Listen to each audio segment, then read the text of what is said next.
Hi, I'm Naomi Musch, and I had planned to be down at the conference this weekend, but as some of you already know, my son Bo, we found out that he's going to be deployed this coming week, and he's going to be in Afghanistan for about a year. So in the interest of that, and not wanting to miss any time with him, I opted to stay home instead of going to the conference. But I wanted to record this story that I submitted just in case and send it to you guys. And if you get to hear it, that means good news for me, right? Anyway, this is called Ellie Hollis Gets Her Man. And if it has any vague familiarity to it, it could be that I may have read this at last year's Friday Night Roundtable. So, Ellie Hollis Gets Her Man. The day Ellie Hollis shed her breeches for a dress and let out her braids to set her straw bonnet for a man, Mama's friends in the Bell Hill, Clover County sewing circle tittered, and Granny Hollis whispered that Jim Garvey had met his match. Ellie's two brothers figured differently when she left home toting a shotgun. "What do you think you're going to do? Poke 'em with that barrel and force them to the church?" Ellie's younger brother Eugene hounded her like a beagle pup, his eyeballs popping out of his head as he trailed her down the front porch steps. Ellie squared her shoulders and marched on. "Hey, Gil, come look at Ellie. She's got herself trussed up for Jim." Her older brother Gil stepped into the wide doorway of the barn and leaned against the jamb. A lazy grin smeared across his face, making the blade of hay between his teeth bob. She twirled on Eugene. "Why didn't you go climb into the pen with the billy goat where you belong?" She snapped back around, hitched up the gun, and glared at Gil as she strode past. His slow drawl followed her. "You think putting a ribbon in your hair and yanking on a dress is going to catch Jim's notice when he's got a prize like Mercy Riley doting on him?" Ellie's face burned, but she flounced her shoulder and cut him a glance. "Who says I'm trying to catch Jim? All I aim to do is find something to shoot at." Gil's glance grazed over her fancy dress. "Well, don't go shooting at Mercy." He spat out the stick of hay and disappeared back inside the barn. Eugene's guffaw put a hitch in her gait. On a sunny autumn day boasting such a gentle breeze as this, Jim was sure to be found at the Fox Creek fishing hole. Fishing and hunting were the only two things Jim paid mind to besides Mercy. But today he'd pay mind that Ellie had become a grown-up woman, not just Gil's tag-along tomboy little sister. She pushed back a branch and caught the river's dazzle. Birds sang in the treetops, but voices reached her too. Gazing up the bank, she spied Jim's red shirt and stepped out along the trampled path where critters and fellows meandered to hunt, fish, or swim.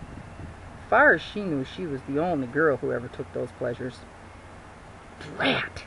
Jim stretched out on the bank like one of those Greek Olympians, but right alongside him sat Mercy. "Oh, Jim, I don't want to touch it. Won't you take it off for me?" Ellie's dress itched. That girl couldn't even take her own fish off a hook. "Why, sure, Mercy. Hand him here." "I can't." Was that a sigh that seemed to make Jim's shoulders rise and fall as he scooted back from the bank to take Mercy's fishing line? Ellie sucked in a breath, cradled the gun barrel low, and strode toward them. "Hello there!" She purposed a hint of surprise in her voice, like she'd not noticed them until just this minute.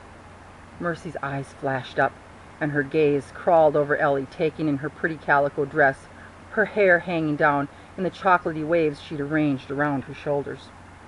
Ellie blinked. "Fancy meeting you out here in the woods, Mercy. I didn't know you liked fishing."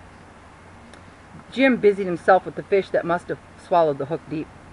Ellie stepped closer and planted the butt of the gun on the ground, not 10 inches from his knee. Finally he looked up.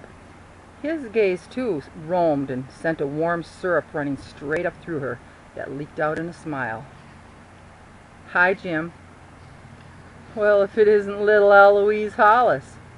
But the way he said it, it didn't really make the little ring so true. Ellie's eyes widened. "Yep, just me. Thought I'd take a walk and see if I could stumble on some game to bring home." "In a dress?" Mercy's gaze might seem expressionless to Jim, but Ellie took note of the darts in her eyes. She could dodge those any old day.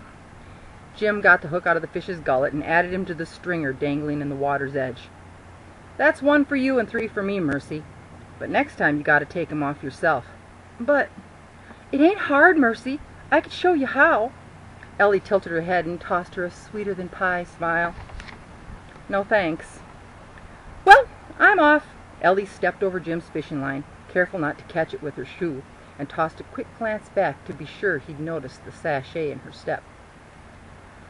Please, Lord, she muttered. I haven't ever needed a squirrel like I need one now.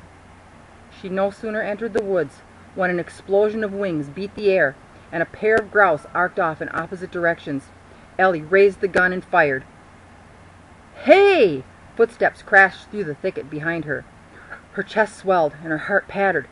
That was fast! You didn't shoot yourself, did you? Jim's long legs carried him up beside her, and he grinned. You're a little flushed. I shot a big fat grouse. I think it's laying right over there. This time he smiled in a way that seemed to consider her closer before he hustled over to retrieve the bird. He ran a hand over the brown, speckled plumage. Nice shot, Ellie. Maybe I'll take you hunting instead of Gil next time I go. He handed her the bird, but the back of his hand lingered against her palm. Her eyelashes dipped, and her heart fluttered like wings.